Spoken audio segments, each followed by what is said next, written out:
Hi, good morning, everyone. Just for all of those of you joining, thank you for joining us this morning. We're just going to give it a few moments just to allow all those that are registered to come in. I can see the list quickly growing, so let's just give it a minute for everyone to join in, and then we'll kick off today's session. So just give it a minute or two.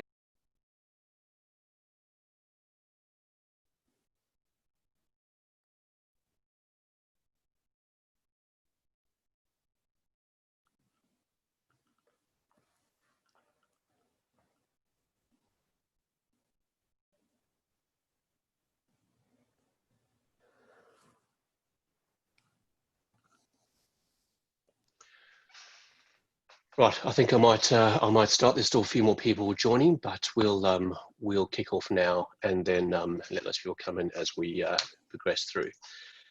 So thank you for everyone for joining us for this session. My name is Brendan Ward. I'm the Director of Reed Exhibitions Mining Portfolio, and I'll be introducing today's presenter and also facilitating questions at the end of today's session. This content is brought to you by Reed Exhibitions Mining Portfolio, comprising Amex, QME, and WA Mining. Please also note that QME 2020 has been rescheduled to the 22nd to the 24th of September 2020, and WA Mining Conference and Exhibition has been rescheduled from October to the 11th and 12th of November this year. More information can be found on both of those websites for anyone interested in attending. This presentation is part of an ongoing series of videos and webinars. We'll present both live and pre-recorded sessions on a broad range of topics. For today's session, as we are live, please leave any questions you might have in the Q&A section. There's a tab, should be a tab on the bottom of your screens, and we will pick some of those questions at the end of Nicholas's session today to put to him. Also, if you're interested in attending any future webinars or any of our events, please visit those websites for more information. I'm now pleased to introduce today's speaker, Nicholas Joubert, who is the CEO of TI Mining. Nicholas is an industrial and electrical engineer, an expert at innovation, management, product development, and applied R&D. He has spent the last 5 years leading the development of solutions around Industry 4.0, focusing on augmented reality, big data, and analytics. Nicholas has been involved in consulting, innovation, and mining for over 13 years and involved in more than 20 R&D projects for mining, logistics, and the construction industries. Today, Nicholas will be addressing the topic of augmented reality and enabling technologies of the mining 4.0 revolution. Now, without further ado, I'd like to hand over to Nicholas, and I'll come back at the end to address Nicholas with questions you may pose. Over to you, Nicholas. Thank you, Brandon. Hello, everyone. Thank you for joining. So just as Brandon said, what we're going to have today, we're going to be talking about augmented reality and the enabling technologies of the mining 4.0 revolution. This is a presentation we did last October, last year in Perth in the WA Mining Exposition. I was there, and it was only 8 months ago, but it seems like ages ago with all that's changed. Actually, some slides I was reviewing, I had to update them because we were talking about the uses of technologies that were coming, and all this has been accelerated. So it's interesting times we're living in, right? And we used to wear shoes when we went to work, not anymore. So among other things that are changing. So thank you, and here we go. So I guess many of you have seen this phrase before, that everything that can be invented has been invented. Supposedly, the person who said it in 1889 was the commissioner of the US Patent Office. Historians say that didn't really happen, but many of us, when we first saw this, we thought that, hey, this is crazy, right? How could anyone think that? But there is a thing behind. There is what happens is that sometimes we forget that inventions lead to inventions. So we could think that everything has been invented, but then a new invention enables so much more innovation. And you can think of, for example, the internet. The internet is an invention that enabled so many other inventions. So this concept of enablers is something we will be talking about. And when we've all heard lately, it's become very fashionable to talk about Industry 4, and Mining 4, which is the fourth industrial revolution applied to mining. And what is it all about? Maybe some of you don't really get what is this Mining 4. And it's about the industrial revolutions, and in history, what industrial revolutions have been those are big changes in how industry works, in how humanity produces products and services. So these big changes that have increased the productivity of production in a big way are what are called these revolutions. So we all know this first revolution that came by the late 1700s, that was the Industrial Revolution. It was enabled by some technologies. So these technologies are enablers of other technologies, like the invention of steel, of the steam machine, and the first factories. So those were the main enablers of the first Industrial Revolution. Then around 100 years later came the technological revolution, the second Industrial Revolution, enabled by the use of electricity and the use of series production and the assembly line, and also the telephone, well, the telegraph and then the telephone. So that was the second Industrial Revolution. And then in the 1970s, some people say that we had this third revolution that was enabled by computers and electronics, and the first automated plants, automated productions using robots. So those are the three first industrial revolutions. And now we're talking about the fourth. Historians are saying, hey, we are living through a fourth revolution of industry, the way we produce things, the big changes that are happening. And we can take a look at those enablers. So what are the enablers of this Industry 4? And in mining is Industry 4 applied to mining. So the first and the biggest one is the capacity of computing sensors and networks. So probably many of you have heard about this Moore's Law. The Moore's Law, Moore is one of the founders of Intel, this big manufacturer of computer chips. And they predicted, it's not properly a law, but it's an observation, and they predicted that every couple of years, the capacity of computing would be doubled every 2 years. So for the same amount of dollars, you can acquire double the computing power, or double the storage, or double the internet connection speeds. Every 2 years, it doubles. So what you see here in this graph, it's a logarithmic scale. And you can see that from the 70s up until now, this law has been standing. Actually 18 months, we're getting that for the same amount of money, we can get twice the computing power. And so those are what are called the exponential growth, which sometimes it's difficult for us to grasp what it really means. But as an example, if you had a car in the 70s, say the fastest car in the 70s may have been 200 kilometers per hour.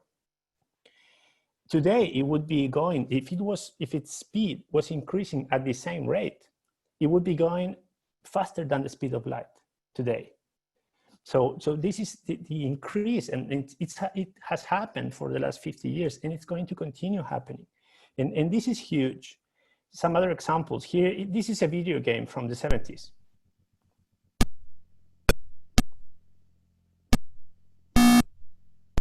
So this is the cutting edge technology we had for video games in the 70s. And what this exponential growth of computing power has led us to, we can see. Button covers the inside on the run down to turn one. Latifi switches back to the, whoa, super late on the brakes. Last of the late breakers from Jenson Button to stay ahead for the time being. After seeing that, will Latifi put himself on the outside? So sure, he has gone for that run once again. Button goes deep, and this time too deep, off to the gravel and off to the rearview mirror for Nicholas Latifi, who's up to 11th place.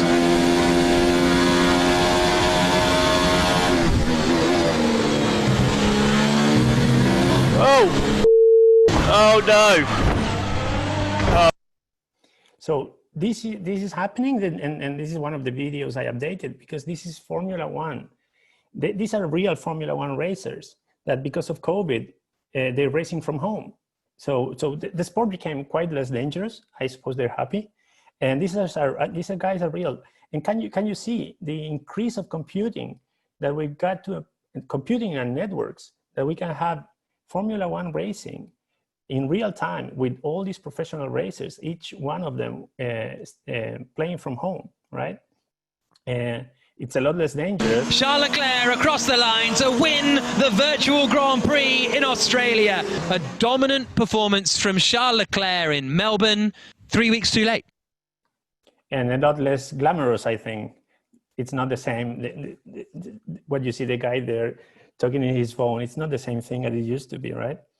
So it's transformed society and sports. This is not what a top athlete would look in the future. So this huge increase in computing power has affected us in many, many ways. And this is one of the enablers. Remember, this is what a video game used to look like only 50 years ago. Can you imagine how it's going to be? So this, from the 70s up until now, that was the increase. In 2 years, the same amount of increase, it will double, right? So in only 2 years, we will get twice the power that we've got from the last 50. And back to the enablers of the Industry 4, we have all these computing sensors and networks. And then you have the concepts that have been created on top of that, which is the digital worlds and the digital twins. And what I mean by digital worlds, you can see here.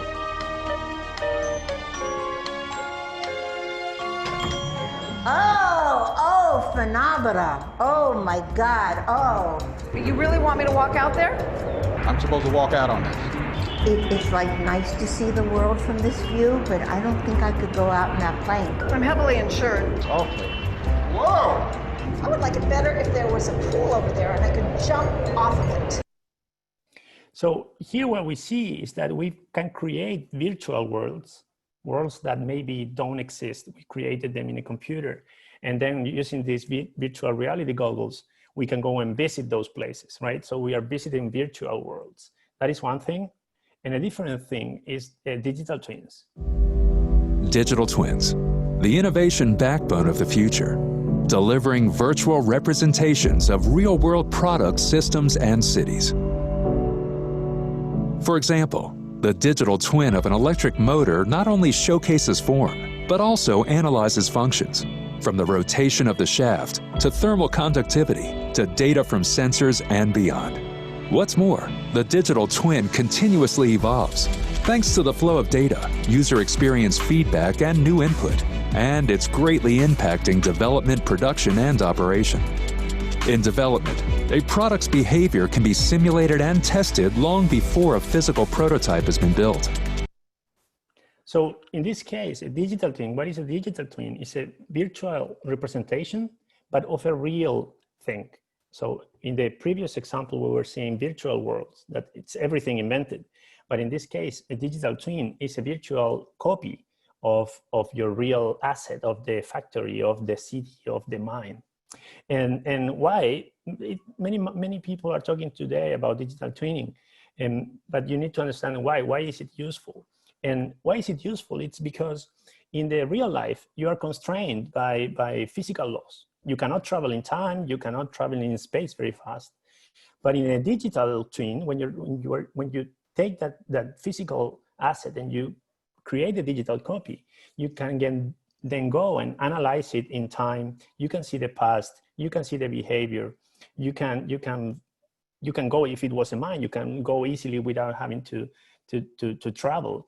And when you have the history of the system, you can also start to create projections and trying to predict the future using AI technologies. So that's the concept of digital twins. And then, of course, everyone's been talking lately about big data analytics, simulation, and AI. I won't go into that. Back in the conference when we did this presentation, a lot of people were talking about this. So it's not the time, but this is one of course, one of the big enablers. And then the next one that comes is the new interactions that have been created, the way that we people can interact with digital worlds. And that's where augmented reality comes. So we talked about virtual reality, right? So it's a virtual world. You put these glasses, you can go there. It doesn't even matter how you look because you're in a different world. But then when we talk about augmented reality, what we want to take is these virtual worlds and world. We want to be able to see the data, in the real world, to be able to see the data that we're taking from systems. So one from movies, one example of using taking digital into the real world is holography. Right. In order for that amount of power to be contained, that base has to have some kind of thermal oscillator. There is one. Precinct 47. Here. So in this case of this use case of holography would be what is called mixed reality, because we have the reality and we are putting some things there. We are mixing the virtual and the physical. And then we have this example of proper augmented reality. So we are able to see data. It's the magical experience looking up at the night sky, and that's something that humans have done for thousands of years. Well, we hear these stories from families. They're like, my kids are finally off the couch, or I'm finally able to share this experience with my granddad. I looked and wondered, is that a star, is that a planet? It would be really great if I could find out from a smartphone app. So I made it for myself as much as for anyone else. So I don't know if you've tried this app. You can download it. It's called Sky Map, and you download it in your phone or tablet, and you can point it at the sky, and then you can see the data superimposed on what you're seeing, and you can see the names of those little dots and realize if they are planets or stars or galaxies. So if you have kids, I really recommend that you use it. So this is an example of augmented reality. We are taking to the real world, we're putting a layer of data coming from systems there. And then you have the example of HoloLenses, which help you, they superimpose it, but directly to what you're seeing. On the manufacturing side, we use HoloLens 2 to enable the workers to achieve complex tasks or tasks that require an intense reading of documentation.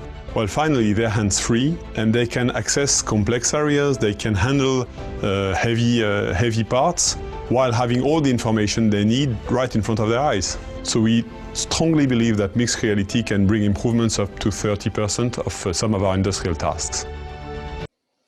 Yeah, and here we can see some examples. Nowadays, we all know that we are lacking human power and experts. Many of the experts that are retiring, we are not being able to replace them fast enough. Some people in the new generations don't want to go and work for mining, so it's getting a bit harder. And then we have here some examples of using it for training. Work today is more complicated than ever. The old ways of training cannot get new employees up to speed as fast as the experienced people are retiring. We need a better way forward. Introducing Dynamics 365 guides. Simple step-by-step instructions are easily written on a PC, and then holographic parts and icons are simply picked up and placed on the machine where the work is happening. From day one, employees are often expected to get work done, but the complexity can be overwhelming. Now, employees can learn by doing. This is a tool that works with existing processes, allowing a manager to get the right guides to their people. The instructions move with the employees, pointing them to the tools and parts they need, showing them exactly where they need to apply them. Employees get up to speed faster, with fewer errors and more confidence. A simple glance moves them through the instructions, meaning their hands are free to do the work. They can learn at their own pace without having to rely on other workers around them. The overall experience is comfortable and intuitive. And so in all these examples we've seen, you are in the place and then you add a layer of data, but you don't necessarily have to be there. Here we have an example of some stuff we've done. And here, so I have to explain a bit. Here in the right, it's a model. It's not real, it's a photo. On the left, it's a video feed from a real-time video camera. So that you can see snow, right? And what we got in the right is this model where we have a real-time connection to the sensors. In this case, it's geotechnical sensors to see the stability of the mine. And on the left, we are superimposing that layer of data from the sensors into the real-time video. And on the right, you can see where the camera is pointing at. So here in the left, you see then the trucks are moving, and you can see the sensors associated to the slopes that are maybe interfering with it. So here, again, you have an example of how you can use augmented reality even from remote operations. So you don't really have to be there to get the benefits of using this kind of technologies.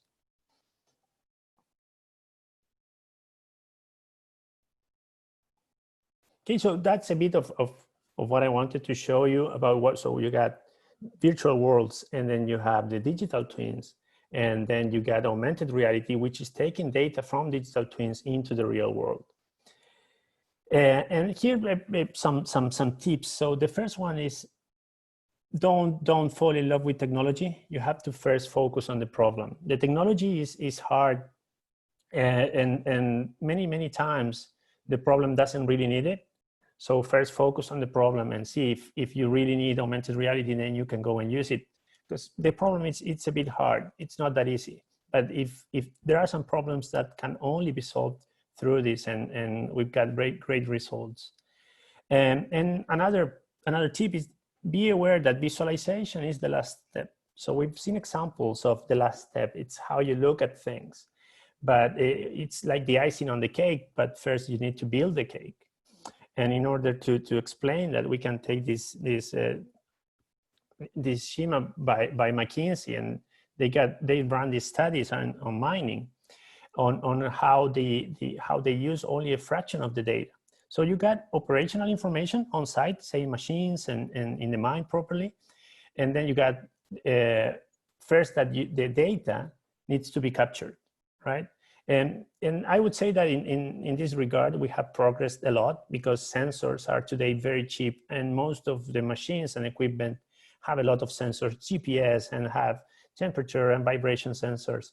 So data is being captured in general, but then it has to be streamed or stored, else it's lost. So we need an infrastructure that can take data from those machines and transport it or save it.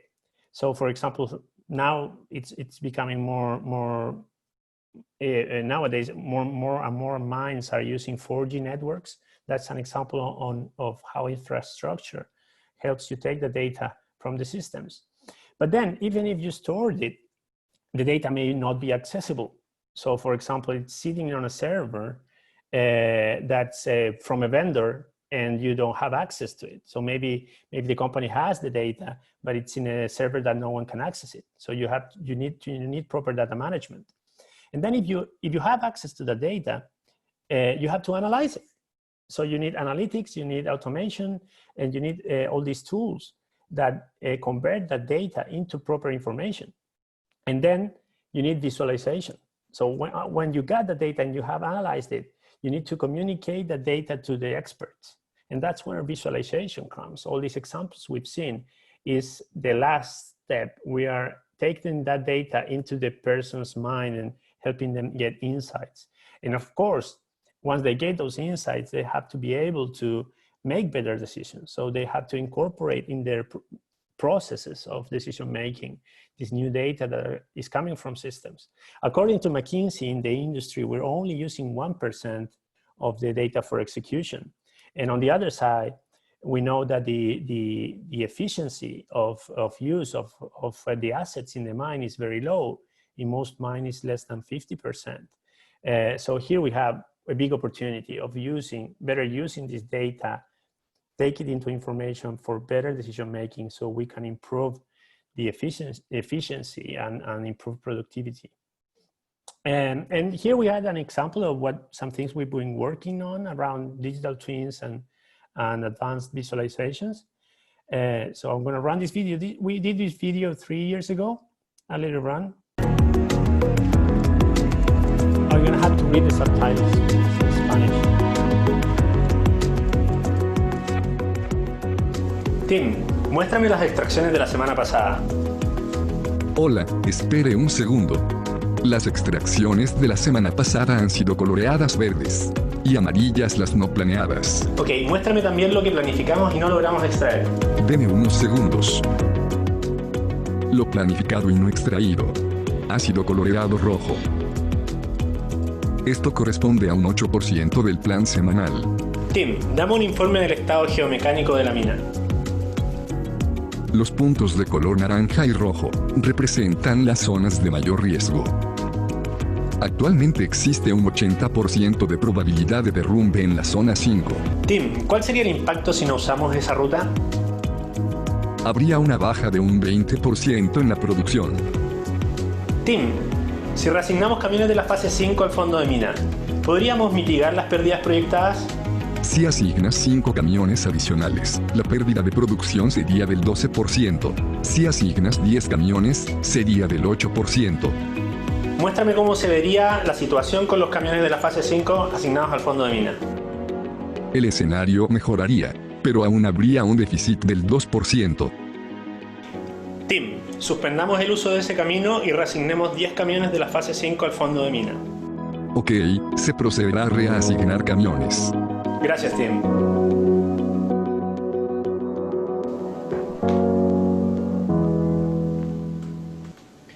So we did that video. It's a video concept we did 3 years ago. And yeah, one comment on it is that it's only one person, which is me, the actor, talking to an artificial intelligence.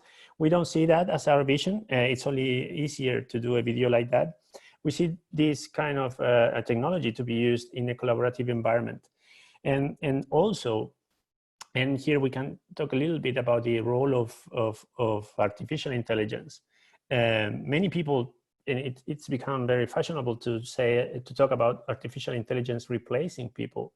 And we don't see that happening in the mining industry in the next couple decades, because the mining is hard, and the amount of uncertainties and variabilities in the pit, coming from geology, from geotechnical equipment failure and all that, you need creativity and you need expertise. So instead of talking about artificial intelligence, we prefer to talk about augmented intelligence. So how do you improve the ability to make decisions? How do you improve, how do you augment the intelligence of the experts? And that's where augmented reality really has a big role. Because taking data from these systems, we can help those experts have an improved situation awareness. And with that improved situation awareness, they can improve their decision making. You cannot make good decisions if you don't have the proper information about what is going on. So as a takeaway, we're closing now. Remember, what the big enablers of this revolution, one is the exponential growth of computing, and it's exponential and it's not stopping. Some people say that it may be stopping because the size of the transistors cannot be smaller than the size of the atom, but now you got cloud computing and you got the different paradigms, quantum computing coming, and that's still going to grow. And what you saw in video gaming from the 70s up until now, in the next 10 years, going to improve even much more. Then remember about digital twinning, and here we can also make a point. Some people talk about the digital twin like it was the thing. There is no digital twin. I like better to talk about digital twin as a way of approaching problems. So you take a representation of a physical asset, factory, mine, take a digital representation of that, run analytics and simulation over that so you can better understand and predict. That is what digital twinning is. And then remember that the data is only useful if it improves decision making. And that's where the concept of augmented intelligence come, and the augmented reality and advanced interfaces help with that.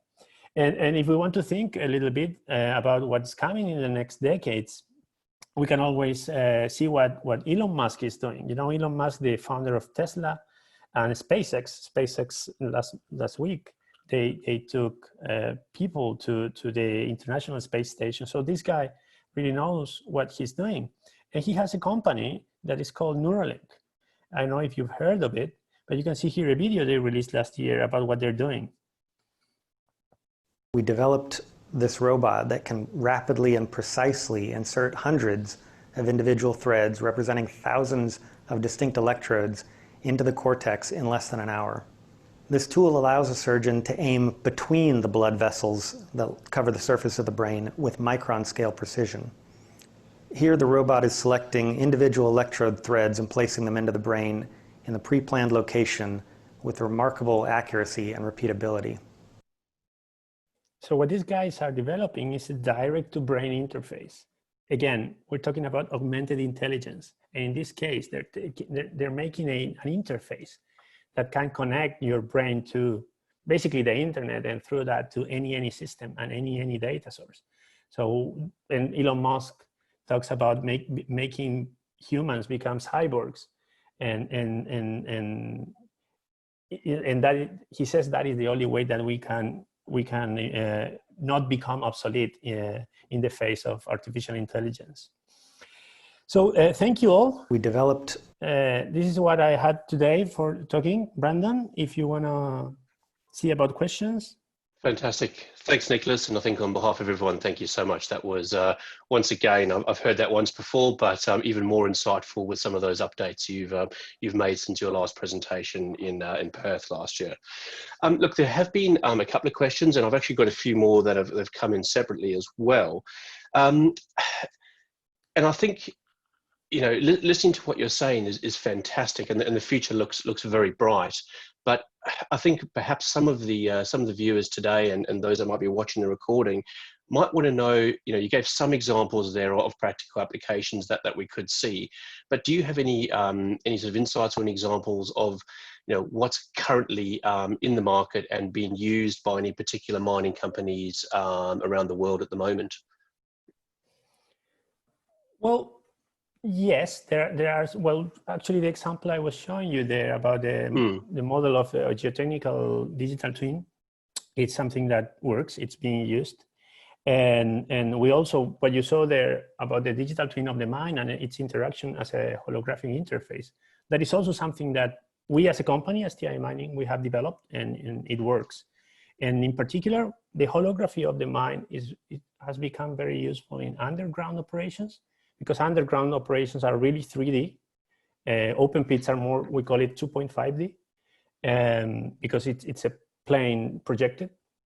But when you really want to understand 3D, there we have cases where we have used it, and we see that in open air, the technology of augmented reality with lenses is not there yet.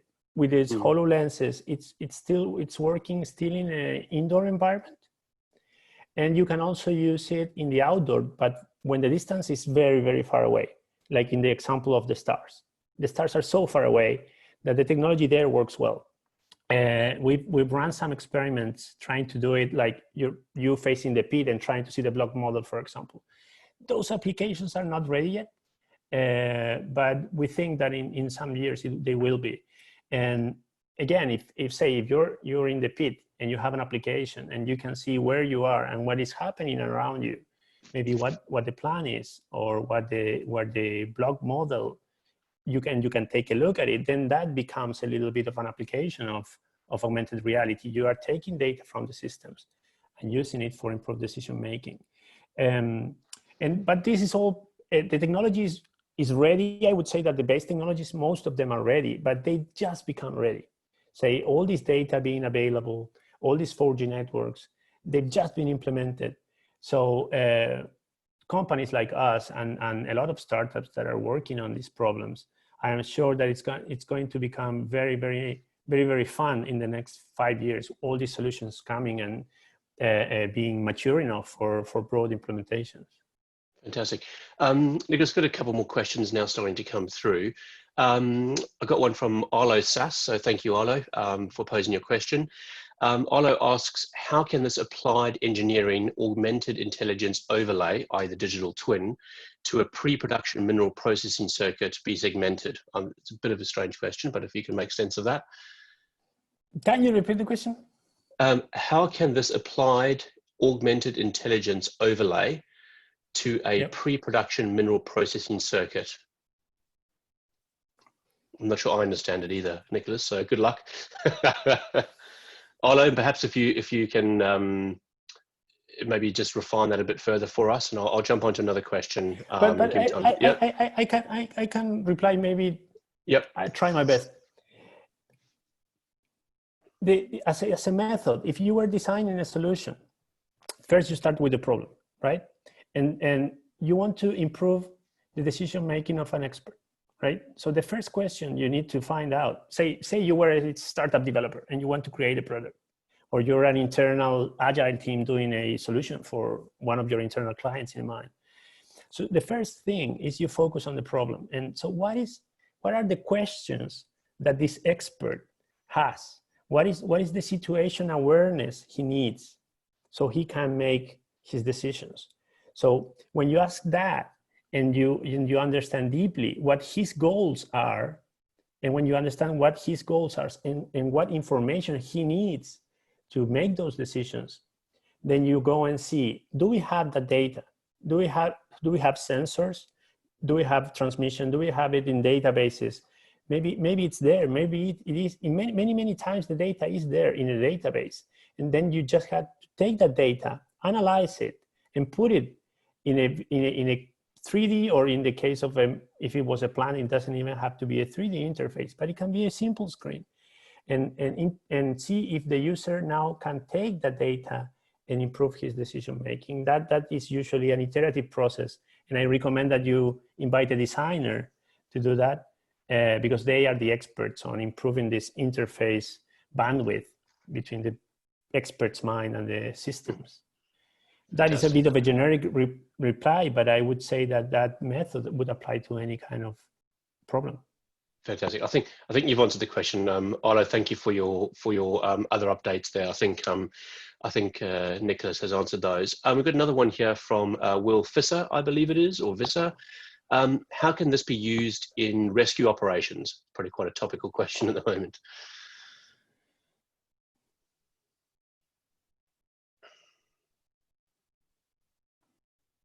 Yeah, I think, well, in rescue operations, again, when you go back to situation awareness, the one performing the rescue operation needs information about the environment.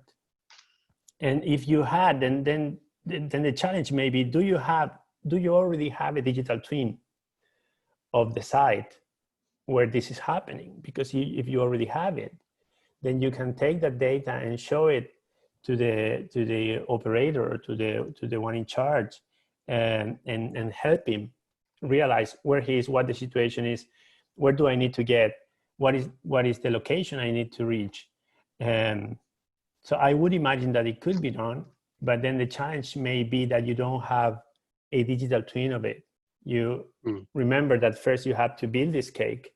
You need to have the data of the real asset or mine or site in a digital world, in a digital twin, and then you can interact with that data. So then in that case, I would think that maybe these digital twins have not yet been developed, maybe in the future. Thank you for that, Nicholas. Another question, this is from an anonymous attendee, so thank you to whoever posed this question. Do digital twin models need constant updating to reflect the actual changes in the mine, and what problems does this bring with it? Oh yes, it definitely has. A digital twin is a virtual representation of the physical asset. And say, if you only wanted to take a look at the past, and you want to take a look at last month to better understand how it went, it could work. But in general, ideally we want to have it from real time and then check the past. Because when you want to have situation awareness, you need to see as real time as possible, right? Because you have an issue right now, or you have a deviation from the plan that is happening right now. So you want to be able to take a look at it right away and make a decision so you can improve what is happening, right? So yes, ideally, I would say at least what we've been working on, which are digital twins of the mine operations, we want to take it as real time as possible.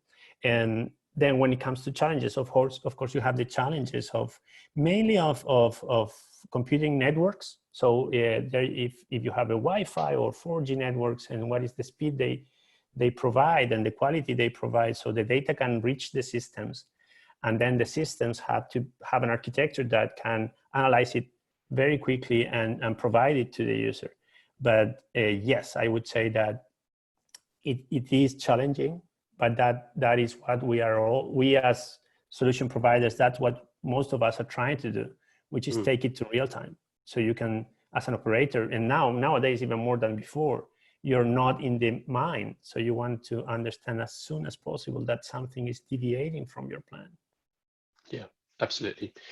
One more question that I've got here is, you're talking a lot about the use of data, the fact that big data is going to play a big role in whether it's augmented reality, digital twins, no matter what it might be.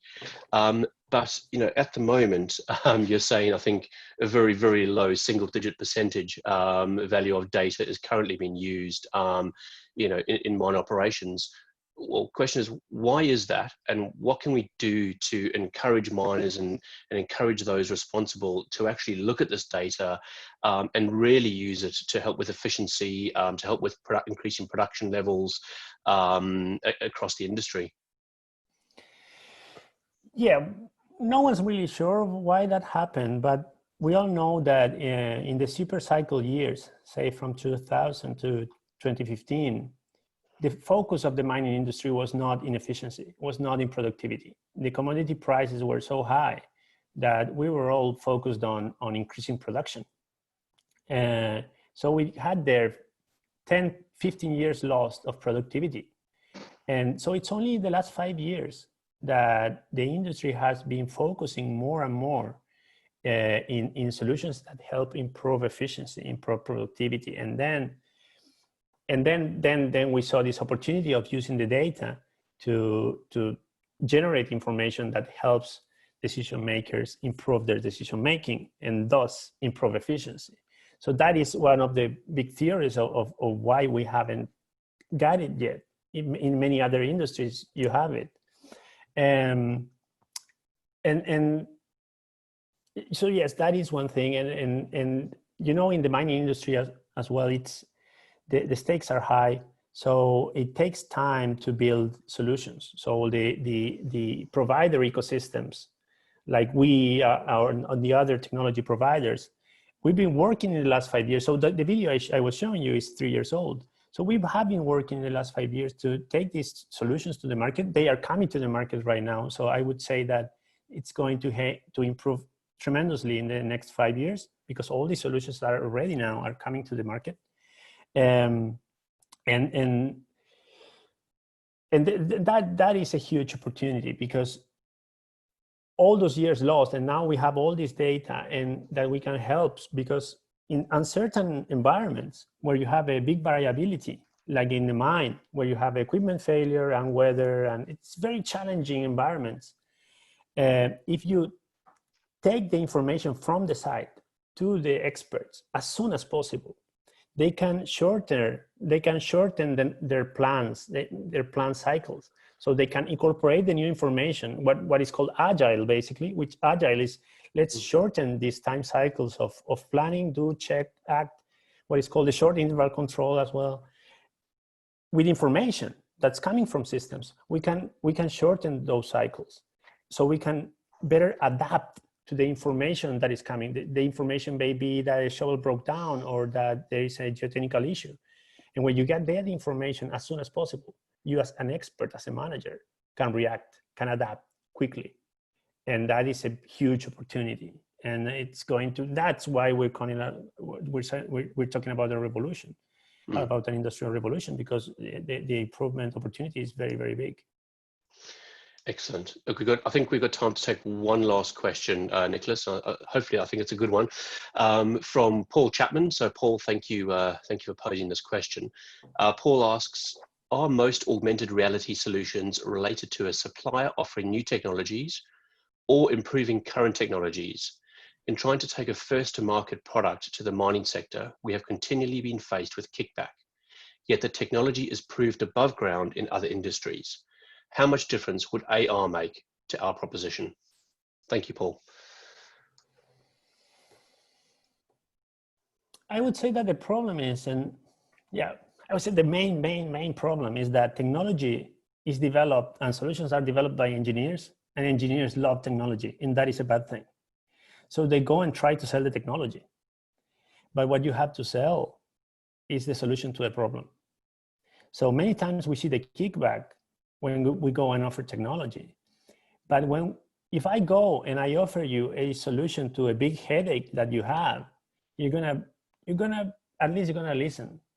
And if the problem is big enough and this solution has maybe been tested as a pilot or somewhere, or you want to take the risks, I think things can move on. And also something that we see is that in this millennial generation that grew up playing video games and the paradigms of life that are a bit different, this generation is now turning 30-something, 40, and they're coming into decision-making positions, and they are more risk. They can take more risks, and they have a relationship with technology which is closer. And if as a solution provider, you have a real solution to a problem, don't even talk about technology, talk about the solution to the problem, they're gonna listen. And that's how you develop the solutions around these technologies, because yes, base technologies are quite mature. It's the solutions that we need to develop alongside with the mining clients, yes. Brandon, I think you're mute, you're silent. Thank you, Nicholas. I do that often. Look, thank you for today's presentation and answering all those questions. We did have a few more questions come through as well. So anyone that is interested in reaching out to Nicholas directly, please visit the timining.com website, and you can contact Nicholas through there. Nicholas, look, great presentation today. I think almost everyone that joined early on is still online, so well done. Very engaging, and some really useful information there. Again, if anybody wants more information, please visit Nicholas's website, timining.com. And also for anyone interested, please go on to the Queensland Mining Engineering website or the WA Mining website, where we will update future webinars. And we've got another one coming up in next week, I believe. So thank you again, Nicholas. I know it's late evening now for you over in Chile, so appreciate you being online with us. And thank you to everyone attending today. That's the end of today's session. Thank you. Thank you, Brandon. Thank you, everyone. Have a good day. You too.